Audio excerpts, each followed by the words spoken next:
以史为镜，可以知兴替；以人为镜，可以得名师。大家好，这里是师墨成歌，我是沙野。说到刘备、关羽、张飞，很多人会先想到桃园、香岸以及3个人对着天地一拜。可是这里有一个很有意思的地方，正史里并没有留下《三国演义》那种完整的桃园焚香、3人立誓的场景。可是刘关张之间的关系，并不是小说凭空捏造出来的。《三国志·蜀书·关张马黄赵传》里提到，先主于乡里何途中，而羽与张飞谓之玉如。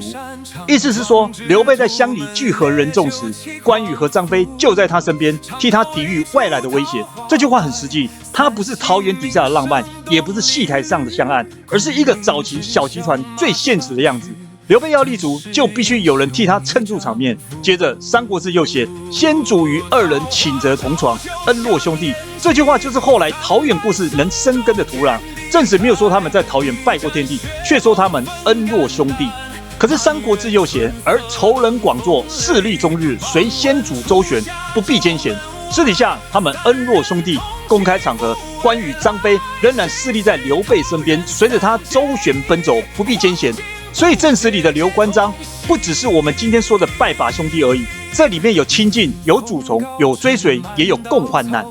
三国演义》不是罗贯中凭空创造出来的故事，也不是他把《三国志》翻成白话那么简单。前面有陈寿的《三国志》，有裴忠志注里保留的大量材料，也有宋元以来的说书、话本、评话、戏曲以及民间传说。元代的《三国志》评话就是这条路上很重要的一环。元代以前，三国的故事多半是片段流传在民间杂剧戏曲里头，到了《三国志》评话才算是有初步完整的叙事架构。到了元明之际，罗贯中在搜罗史书记载、讲史评话、杂剧戏曲等题材，写成《三国志通俗演义》。后来又经过毛氏父子的增修，才形成后世更熟悉的版本。所以罗贯中的厉害，不是他从零开始创作《三国演义》，他更像是把史书、说书场、评话戏台和民间记忆重新取舍、编排，锻造成一部更完整的长篇小说。这也是《三国演义》能历久不衰的原因之一。它不是单纯的史书，所以它有故事的起伏；它也不是单纯的虚构，所以它有历史的重量。它一边让我们看见了乱世里的权谋、战争胜败，又一边把忠义、治愈、追随、背叛、选择这些东西放进一个大家都能听得懂的故事里。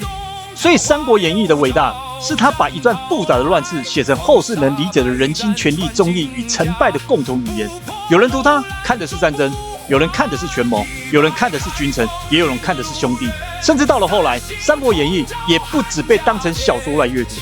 关于努尔哈赤就有一段流传很广的说法，说他喜欢读《三国》和《水浒》，并从中取得谋略。这种说法不能简化成努尔哈赤靠一本小说来打天下，但它至少可以说明一件事，就是《三国演义》在很多人的眼里，不只是故事，而是一部把局势、用人、战争和人心都故事化的谋略书。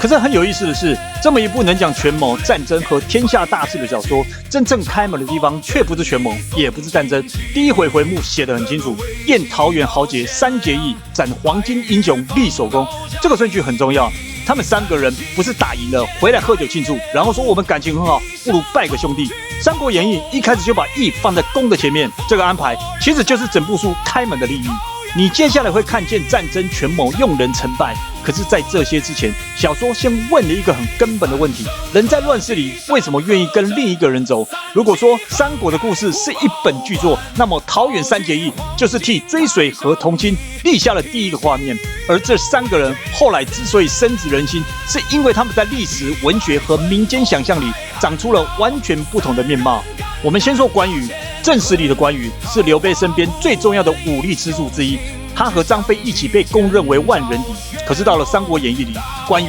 不是只是能打而已，小说里还把很多义的重量全都集中到他身上。千里群雄，华容道，刮骨疗毒，这些故事不一定都完全符合正史，但在文学里，他们共同塑造了一个关羽。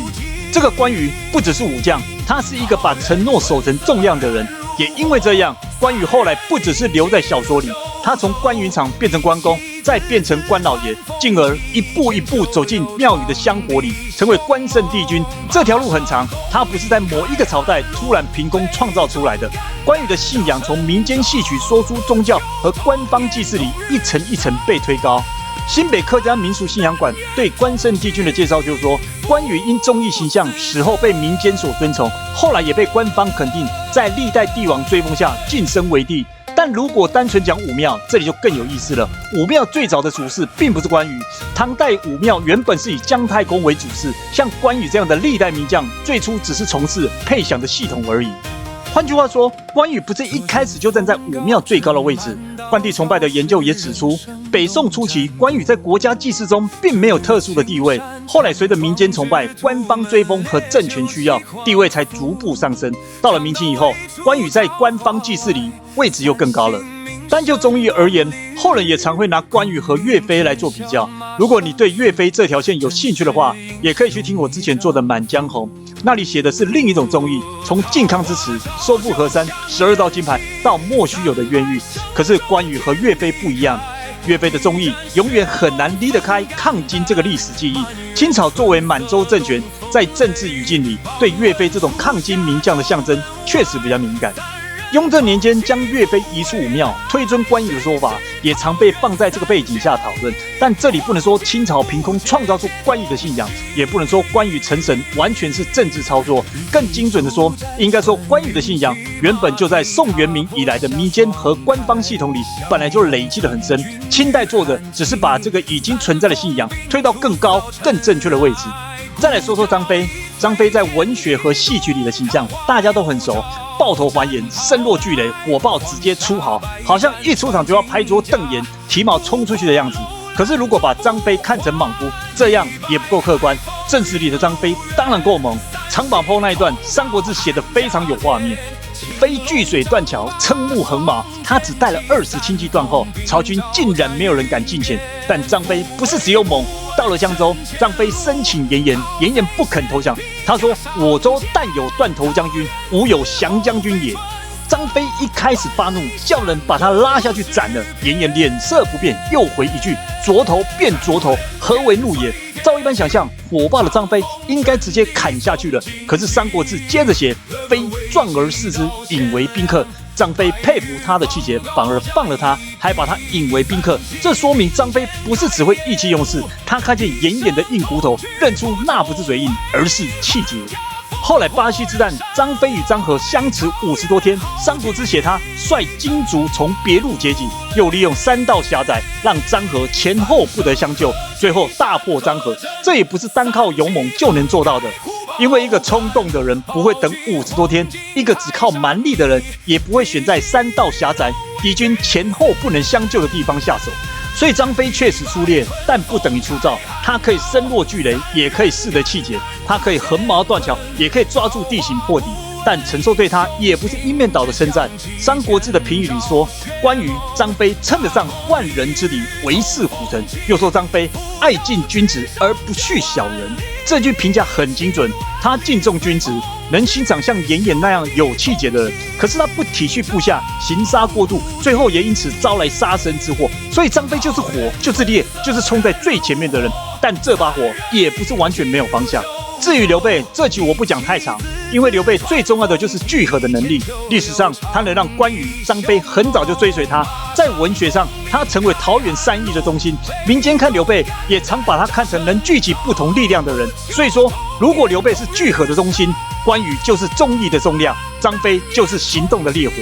这3个人缺一不可，只有刘备这个故事就太理想，只有关羽这个故事就太孤傲，只有张飞这个故事就只剩下从容。这就是桃园3结义真正被民间接受的地方。正史里说恩若兄弟，演义里写成焚香结为异姓兄弟。到了民间记忆，它又变成桃花香案酒盏，变成一个人人都看得懂的画面。明代李治有一句诗，我觉得很适合放进歌里：谁是桃园3结义，黄金不解结同心。这句话很漂亮，黄金可以买排场，可以买人情，也可以买一时的追随。在乱世里，黄金甚至可以买兵马、买消息、买一条暂时能走的路。可是黄金买不到同心，买不到一个人还没有看见成功之前就愿意跟你走，买不到一个人在前路还不明的时候愿意把自己的命运放进同一场风暴里。民间流传的一句话叫做少不读水浒，老不读三国。这句话常见的解释是，少年血气方刚，读水浒很容易只看见江湖义气、快意恩仇；年纪稍长以后再读三国，又容易陷进权谋算计，看见太多人心斑布、进退成败。可是我反而觉得，好的文学作品不是不能读，而是在每一个年纪去读，会读出不一样的自己。年少读到桃园，可能先看到的是热血，是兄弟，是青龙偃月刀、丈八蛇矛、双股剑，是三个人对着天地一拜，然后从桃花庄园走进乱世。可是年长一点再读，才会慢慢体会另外一层，会看见正史里没有完整记下的那一场桃花一拜，却留下恩诺兄弟的关系。看见《三国演义》不是正史，却也不是空话，他把史书平话、说书戏曲、民间信仰一层一层堆叠起来，最后描绘出一幅让所有人都印象深刻的画面。也看见关羽怎么从武将封神，看见张飞不只是莽夫，看见刘备为什么能让两种力量站在同一阵线。所以这首《桃园三结义》不是要把《三国演义》当成正史，也不是要否定民间信仰，它唱的是史书留下的架构，被小说形塑的画面，以及民间向往的童心。这里是诗墨成歌，接下来我们来听这首《桃园三结义》。